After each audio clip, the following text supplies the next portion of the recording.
اس طرح ویورز اپ coming episode میں آپ دیکھیں گے کہ سیحان الہام کے ساتھ ملتا ہے، ان سے باتیں کرتا ہے اور الہام کو لگتا ہے کہ جو سیحان ہے یہ بہت بہترین ہے میرے لیے، تو وہ خوش ہو جاتی ہے اور اس کا محبت ایکسیپٹ کرتی ہے۔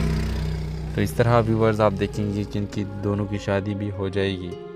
ڈرامہ سیریل کے حوالے سے اپنے رائے کی اظہار لازمی کمنٹ کریں، ساتھ میں ہمارے یوٹیوب کا چینل اخلاص ٹی وی کو سبسکرائب کرنا مت بھولیے۔ تھینکس فار واچنگ، اللہ حافظ۔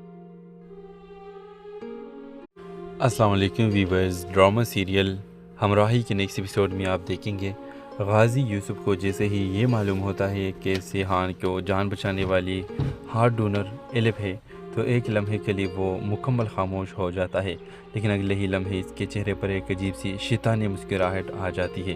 ایلف اس کے لیے اہم ضرور تھی، مگر سیحان سے بڑھ کر نہیں، کیونکہ غازی یوسف جانتا تھا کہ مستقبل میں اس کے پورے بزنس امپائر کو صرف سیحان ہی سنبھالنے والا ہے۔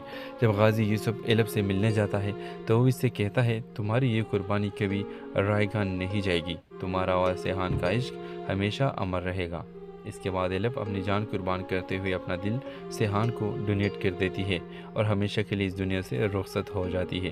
دوسری طرف جیسے ہی سیحان کو ہوش آتا ہے تو وہ بے چینی کے عالم میں فوراً اپنے والد سے ایلف کے بارے میں پوچھتا ہے، ایلف کہاں ہے؟ مگر جب اسے یہ حقیقت معلوم ہوتی ہے کہ ایلف اپنی جان دے کر اسے بچا گئی ہے اور اس نے اپنی محبت واقعی نبھائی ہے، تو اس کی دنیا ہی اجل جاتی ہے۔ یہ خبر سنتے ہی اس کی آنکھوں سے آنسو بہنے لگتے ہیں، وہ بے حد بے قابو ہو جاتا ہے، بہت زیادہ روتا چلاتا ہے اور بہت زیادہ چیخیں مارتا ہے۔ فوراً اس کمرے کی طرف بھاگتا ہے جہاں ایلف کی میت رکھتی ہوتی ہے۔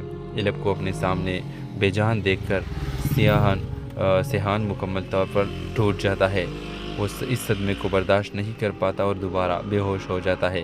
مگر جب اسے دوسری بار ہوش آتا ہے تو اسے معلوم ہوتا ہے کہ ایلف کو سپرد خاک کیا جا چکا ہے۔ یہ سنتے ہی سیحان فوراً زکریا کے ساتھ ایلف کی قبر پر پہنچ جاتا ہے۔